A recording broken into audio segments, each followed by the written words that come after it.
ওনারা যা জিজ্ঞেস করেন যে ভাই ইলিয়াস আপনার কাছে কি কি ব্যাপারে সহযোগিতা চেয়েছে, আপনি কি কি সহযোগিতা করেছেন, ওনার কাছে জিজ্ঞেস করেন, উনি আপনারা বলতে পারবে। আরো 2-4 জন আলেমের নাম আছে, তাদের নাম বলা আবার এখন নিষিদ্ধ, কারণ তাদের সাথে আমার কথা বলা নিষেধ। অতএব এই পরিস্থিতির মধ্যে থেকে তারপরে আমি ইলিয়াস হুসাইন আমার সোশ্যাল মিডিয়াতে যে ভিউ ব্যবসা করি না, এই ভিউ ব্যবসা করি। তো আপনাদের সবাই হলো গিয়ে ইউটিউবে কারোর মনিটাইজেশন নাই, ইউটিউব থেকে কেউ টাকা পয়সা কিছু খায় না, অন্য সবাই ইউটিউবে ফ্রি সার্ভিস দেয়, আমি একমাত্র টাকা পয়সা খাই। সো এটা মেনে নিয়েই তারপরে এখানে টিকে আছে। আমি ফেরেশতা না, আমি একজন মানুষ, আমার অনেক দোষ থাকতে পারে। এবার সবশেষ আপনার গতকালকের পোস্টের ব্যাখ্যায় আসি। দেখেন, আমার চাইতে আমি ইসলামী বিশারদ না, বিশেষজ্ঞ না, বিশাল আকারে রিসার্চ করি তাও না, আমি অল্প স্বল্প কিছু কিছু জিনিস পড়ার চেষ্টা করি। সূরা কাহফের বাংলা অর্থটা নিশ্চয়ই আপনারা জানেন, যারা এই হযরত বাবুনগরীকে নিয়ে যাদের অনেক ভালোবাসা, তারা সবাই এটার ব্যাখ্যা আমার চেয়ে ভালো জানেন। তো রাসূল সাল্লাল্লাহু আলাইহি সাল্লামের উপরে প্রায় আধা মাস কোরআন নাজিল বন্ধ ছিল। কেন বন্ধ ছিল? কারণ উনি একটা ভুল করেছিলেন। আবারও রিপিট করি, উনি একটা ভুল করেছিলেন। কি ভুল? সেটা হচ্ছে উনি ওনার কাছে ওই সময়ের কিছু বিধর্মীরা তার কাছে একটা প্রশ্ন করেছিল যে আপনি যদি এই 3টা প্রশ্নের জবাব দিতে পারেন তাহলে আমরা ইসলাম ধর্ম গ্রহণ করব। তখন উনি বলেছেন ঠিক আছে, তোমাদেরকে কালকে জবাব দেওয়া হবে। জাস্ট খালি ইনশাল্লাহ কথাটা বলেন নাই, আল্লাহর উপরে ভরসা না করে উনি নিজে বলে ফেলেছেন আমি তোমাদের জবাব দিব। এই জন্য কোরআন নাজিল বন্ধ ছিল প্রায় 16 দিন। আচ্ছা, এবার আপনি আমারে বলেন, এই যে আমি বললাম এটার জন্য আমি এখন আগে তওবা করে নেই, যে আমি ভুল করেছে বললাম না, এটার জন্য তওবা করছি, আল্লাহ যেন মাফ করে দেন। আল্লাহর রাসূল এর চাইতে পৃথিবীর মধ্যে ওনার কাছে প্রিয় তো আর কেউ নাই। উনি ওনাকে দিয়ে এই ভুলটা না করাইলে পারতেন না? ভুল করাইছেন কেন? ভুল করাইছেন এই জন্য যে উনি আর আল্লাহ এক না। আল্লাহর সাথে পৃথিবীর কোনো কিছুকে শেয়ার করা যাবে না, কোনো কিছুকে আপনি প্যারালালি চিন্তা করতে পারবেন না, এটা যেই হোক। এই জন্যই আল্লাহ এই ভুলগুলো করিয়েছেন। নাহলে আপনি ভাই, আল্লাহ যদি চাইতে একটা পাতা নড়বে না, আল্লাহ কেন করাইছেন ওনাকে দিয়ে? এইটা আপনাদের বোঝানোর জন্যই। এই বিষয় নিয়েই কিন্তু ওই মওদুদী রহমতুল্লাহ আলাইহির এই ব্যাখ্যা নিয়েই কিন্তু কওমীদের সাথে দ্বন্দ্ব, যে উনি বলেছেন যে নবীদের অনেকের ভুল হইতে পারে, হ্যাঁ, কিছু ভুল ছিল, এই যে এই কথাগুলোর ভিতরে কিছু ব্যাখ্যা আছেন, এইটা নিয়েই কিন্তু যত দ্বন্দ্ব। ভাই, আপনি কোরআনের আয়াত আপনি মানবেন না? আমার চাইতে আপনি ভালো বোঝেন, আপনি এটা তো বুঝেন যে কেন এগুলো করা হয়েছে। তো আপনি একজন হেফাজতের সর্বোচ্চ নেতা বলেন, আর জামাত ইসলামের সর্বোচ্চ নেতা বলেন, আর আমি অধম বলেন, আর পৃথিবীর যত বড় ইসলামী নেতাই বলেন, সবাই ভুল করবে, ভুল হবেই, কারণ আমি মানুষ। তো ওনার ভুল হইতে পারে না? ওনার কোনো ভুল নাই, ওনারে নিয়ে সমালোচনা করাই যাবে না, বিষয়টা এরকম না। বাট আমি এই কথাগুলো হয়তো আসতো না। এই কথাগুলো কেন বলছি? যে ধরেন এই গত 2 দিনে আপনাদের যত হয়েছে, মানে আমি ওইটার জবাব দেওয়ার চাইতে ওইটা একটা পোস্ট করলেই হয়ে যেত। এত কথা বলার কারণ হচ্ছে আপনারা এই কাজগুলো করেছেন, এই কারণে এত কথা বলছে। আপনাদের আলাপ আলোচনায় মনে হয় যে উনি হচ্ছে গিয়ে ফেরেশতা, ওনার কোনো ভুল হবে না, উনি কোনো মানে আহার নিদ্রা কোনো কিছু নাই, উনি সব কিছুর ঊর্ধ্বে, এরকম মনে হচ্ছে। যেই পোস্টটা করা হয়েছে সেই পোস্টের মধ্যে সবশেষ লেখা আছে, কি লেখা আছে? যে যদি অনুমতি পাই তাহলে বিস্তারিত জানাবো। ওই পোস্টটা করা হয়েছে রাত 3টা বা 4টার সময়, বাংলাদেশ মানে আমেরিকান সময়। এটা দেখেন, পোস্টটা দেখলে বুঝবেন ওই সময় আমেরিকায় কয়টা বাজে, তখন জানবেন। মানুষে জিজ্ঞেস করেন যে এই বাংলাদেশ সময় দুপুর 1টা বা 2টায়, আমেরিকায় কয়টা বাজে। তো পোস্টটা করার পরে আমি ঘুমিয়ে থাকা অবস্থাতেই আবার এই পরিস্থিতি দেখে আমার অ্যাডমিন সেই পোস্ট ডিলিট করে ফেলেছেন। তো আমার ফেসবুক পেজ আছে অনেকগুলো এখন।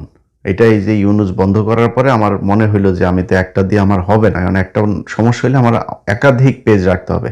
আমার এখন 2.3 মিলিয়নের একটা, 1.5 মিলিয়নের একটা, 1.1 মিলিয়নের একটা, 630K একটা, 550K একটা, 170 কে একটা, আরো 3-4টা আছে।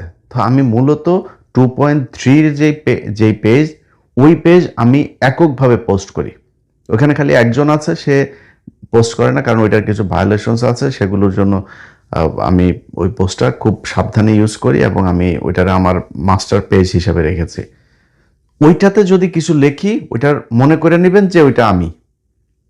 এর বাইরে আমার যতগুলো পেজের কথা বললাম, এরকম অনেক পেজে আমি মাসেও একবার ঢুকি না এরকম, বাট ওই পেজ আমারই, আমার অ্যাডমিনরাই, আমার অ্যাপ্রুভড অ্যাডমিনরাই চালায়। তারা নর্মালি আমি যেরকম চিন্তা ভাবনা করি এগুলি। তো গতকালকের পোস্ট নিয়ে আমি আমার অ্যাডমিনরা জিজ্ঞেস করছিলাম যে ভাই এইটা নিয়ে এই পোস্টটা এত একটা করে ফেললেন, এটা ঠিক হইলো?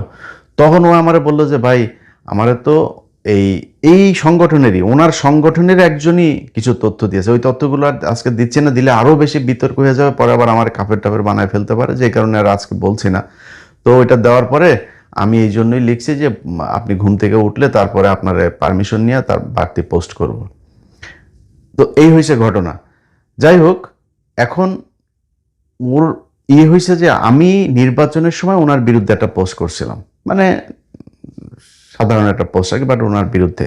সেই পোস্টটা করার একটা কারণ ছিল। কারণটা হয়েছে এই যে, এই একটা ভিডিও আপনারা দেখেন, এই ভিডিওতে উনি কিছু কথা বলছিল, এইটা শুনে তারপরে আমি আমার বক্তব্য শেষ করি। আওয়ামী লীগ উত্তর, আওয়ামী লীগের দুর্ম মাদ্রাসার দুশ্মন, জমাইতে দিয়ে শুনে খোঁজ মাদ্রাসার দুশ্মন, খোঁজে অসম্ভব হইতে আল্লাহ যদি এই ফেরাউন যদি এই হুকুমত কায়েম করে, তাহলে দেওবন্দি আলোচনা জামাতের কোনো মাদ্রাসা লাগছে মারা সাহেবে খোঁজ যে রইব। এই বক্তব্যটা ওনার নির্বাচনের আগের। তো নির্বাচনের আগের একটা বক্তব্য উনি যেটা বলেন, সেটা এটা নিয়ে আপনাদের পক্ষে বিপক্ষে অনেক মতামত থাকবে, বাট আমি ওনার এই বক্তব্যটার বিরুদ্ধে করেছিলাম, যে কারণে অ্যাডমিন মনে করেছে ওনার বিরুদ্ধে হয়তো আমি খুব অ্যাটাকিং গেলেও কোনো সমস্যা নাই।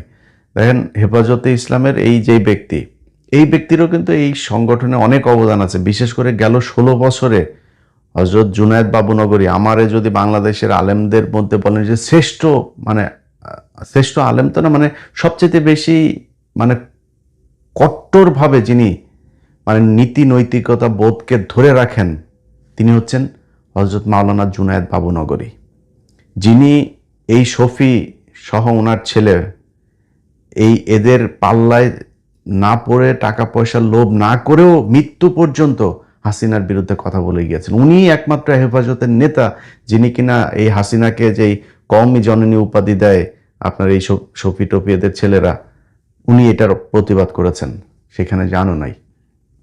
এই জন্য উনি আমার সবচাইতে, আমার চোখে দেখা, আমি ওনাকে একদম সরাসরি দেখেছি, ওনার সাথে হ্যান্ডশেক করার সৌভাগ্য আমার হয়েছে 5 তারিখে। তো উনি মানে ওনার তুলনা বাংলাদেশে নাই, আমি ওনাকে এত পছন্দ করি। তো তারপরে আমার মনে হয় ধারাবাহিকতাটা কিছুটা হলেও এই বর্তমান যিনি মহাসচিব আছেন তিনি ধরে রেখেছেন। সো ওনারে নিয়ে যা মনে চায় তাই আমি বলবো। এটা বিশ্বাস করার আগে আপনার একটু আমার নিয়ে তো হিসাব করার দরকার, আমি কে এটা তো আপনার নিশ্চয়ই আপনি জানতে বাকি নেই। এটাই হচ্ছে গিয়া ওনার এই কালকের পোস্টের মূল বিষয়। তো ও আমার কাছে পারমিশন চাবে, সে পারমিশন তো আর আমি দিই না, এখানে আপনাদের আর বিস্তারিত আর কোনো কিছু জানানো হয়নি।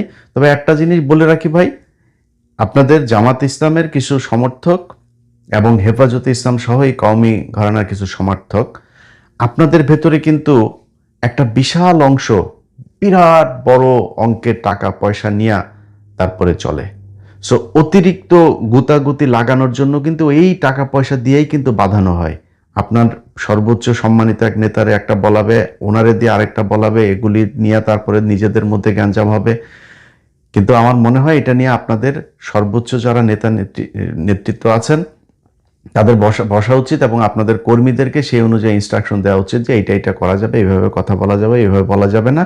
এটা করলে ওই যে যারা টাকা পয়সা নিয়ে আছে না, এরা তখন আর এই ভেজালটা লাগাইতে পারবে না। সো এটা আপনারা করে দেখতে পারেন। তবে এর মাঝখানেও যারা এই টাকা পয়সা নিয়ে তারপরে রয়ের হয়ে কাজ করেন, আওয়ামী লীগের হয়ে কাজ করেন, বিভিন্ন এজেন্সির হয়ে কাজ করেন, তারাও কিন্তু দাড়ি টুপি আছে আপনাদের মতোই দেখতে। সো এগুলোর এই বিষয়ে আপনাদের করতে হবে, যারা কিনা আপনাদের ভেতরে থেকে তারপরে দেশের ভেতরে অস্থিতিশীল পরিস্থিতি তৈরি করতে হয়, ইসলামকে বিতর্কিত করতে চায়, যে ভারতীয় আগ্রাসনকে আবার বাংলাদেশে প্রতিষ্ঠিত করতে চায়, আওয়ামী লীগের বয়ান প্রতিষ্ঠিত করতে চায়, তাদের ব্যাপারে সাবধান হইতে হবে এবং তাদেরকে আপনাদের চিহ্নিত করে মানুষের সামনে দেখাই দিতে হবে। আপনার দলের কেউ একজন, আপনার দাড়ি টুপিওয়ালা কোনো একজন ওই বাচ্চারে বলৎকার করবে আর আপনি কিছু বলবেন না, এটার নাম ইসলাম না।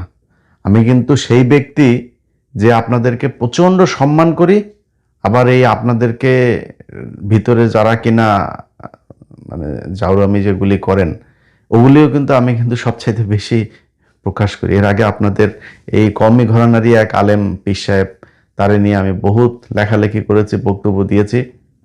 তো তারে নিয়ে বললে নাকি আমি নাকি ধ্বংস হয়ে যাব, এই সেই হবে, বহুত কথাবার্তা তারা বলেছে।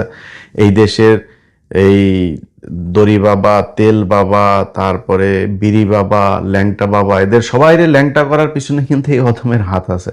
আমি যখন ক্রাইম রিপোর্টার ছিলাম না, আমার বিশাল একটা অংশ ছিল এই মাজার টাজার, এই পূজারি টুজারি এগুলোরে মানে ধ্বংস করে তারপরে একটা সঠিক ইসলাম বাংলাদেশের মানুষের কাছে গ্রহণযোগ্য করে তোলা। এটার জন্য আমি বাংলাদেশে থাকতেও আমি আজকে থেকে করি না, এটা বহু আগে থেকেই করি।